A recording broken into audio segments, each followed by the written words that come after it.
Good day children, Sairam and welcome back to our next revision session. Okay, I hope children you'll remember we have started with the revision of lesson number 2, that is endogenetic movement. In our previous lecture we have already revised about the slow movements and the sudden movement earthquake. Okay, we have learned about the primary waves, the secondary waves and the surface waves.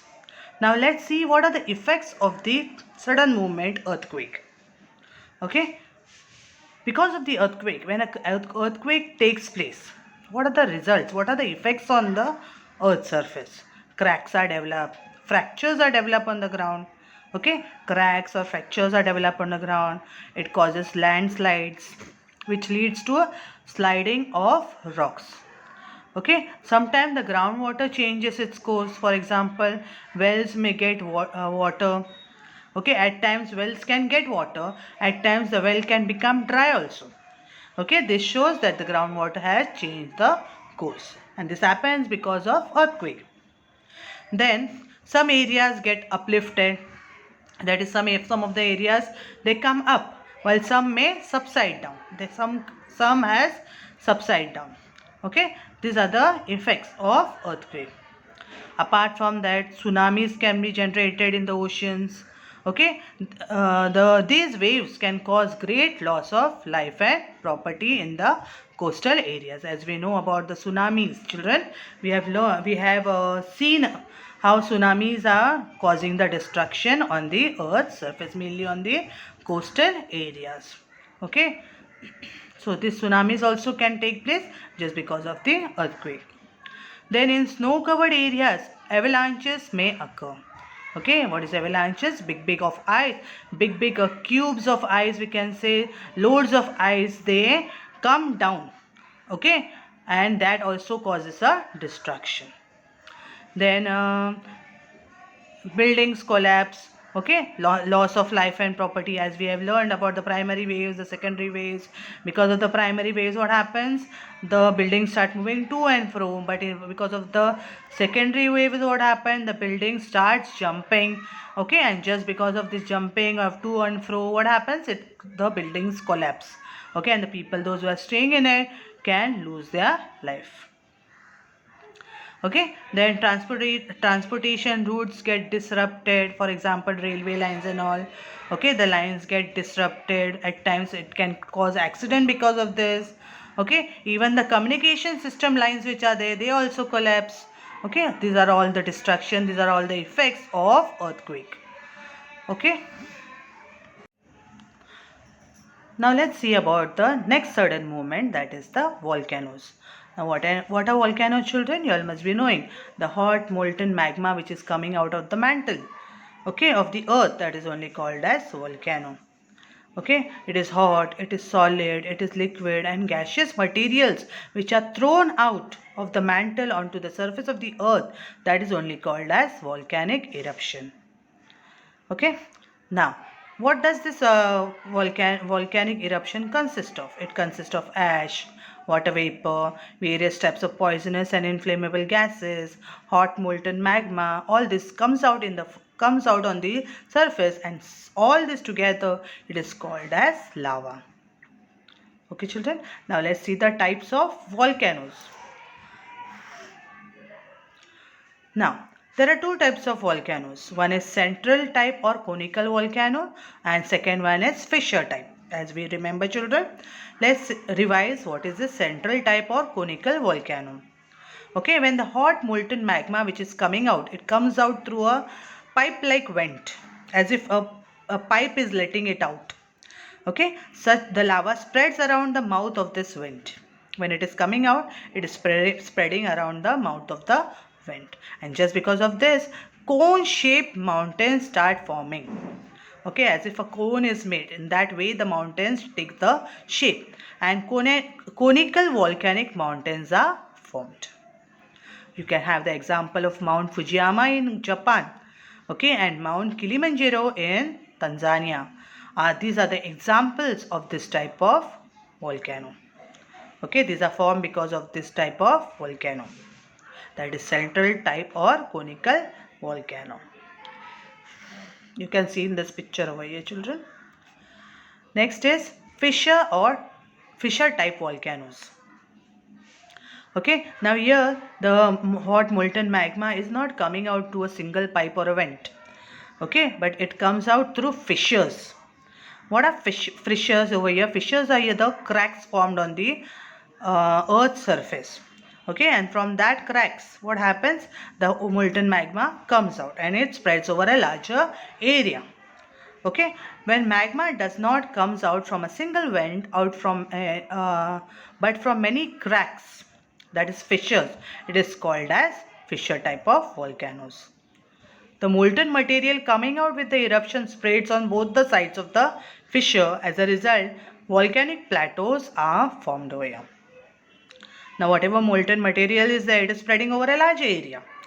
Okay, as if a plateau is formed over there. So here the Deccan Plateau of India is formed due to such type of volcanic eruption only. Okay, the Deccan Plateau of India is an example of a fissure type of volcanoes. You can see over here, children, the plates over here, earthquakes and volcanoes, which we have already learned. Okay. Now let's have the geographical explanation about these plates. We have learned previously also about the plates. Okay. Now the plate boundaries are directly related to areas of earthquakes and volcanoes. Okay. Here in this map you can see over here the boundaries formed because of the plates. Okay, this boundaries also leads to earthquakes and volcanoes. Okay, the plate boundaries are directly related to areas of earthquakes and volcanoes.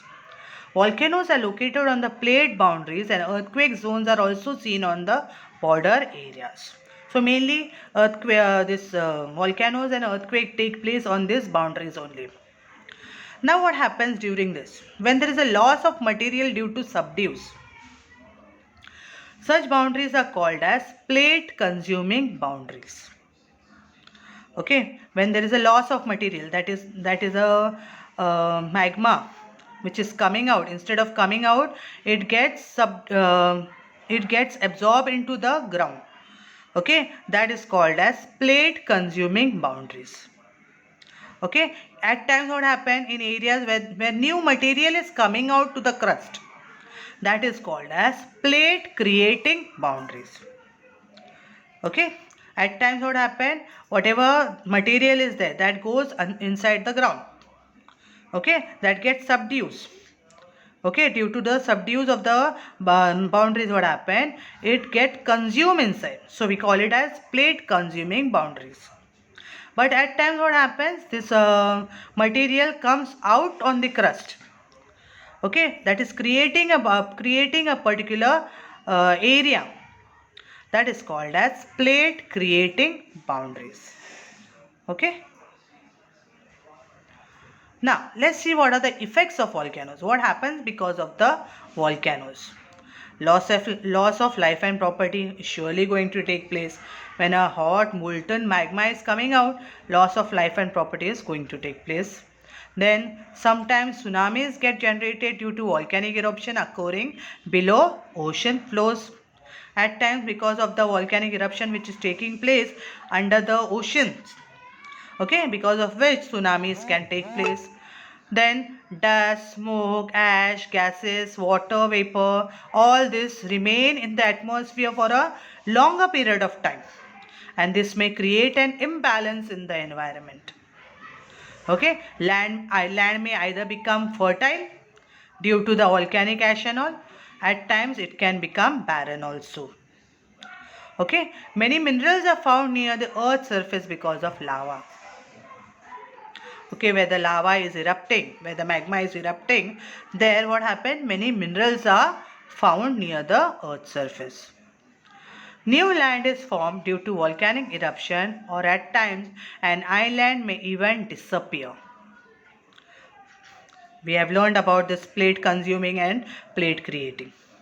Okay, so this is only that a new land can be formed, or at times the island can disappear also just because of this volcanic eruption. Then lakes are formed at the mouth of the craters of dead volcanoes.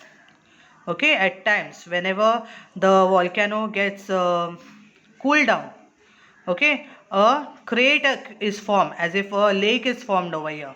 Okay, because of that hole, what happens, a lake can be formed when rainwater accumulates in that particular place. Okay, so these are the effects of volcanoes. You can see over here, the Andaman and Nicobar Island are located. Andaman and Nicobar Islands are located to the southeast of the mainland of India. On this lies the Barren Island, India's only active volcano. This volcano was dormant for a long time. We have learned about it. But in February 2017, it started erupting again. Okay, mainly dust, smoke, and mud is coming out of this eruption along with some lava. Okay, so the only active volcano of India is the Barren Island.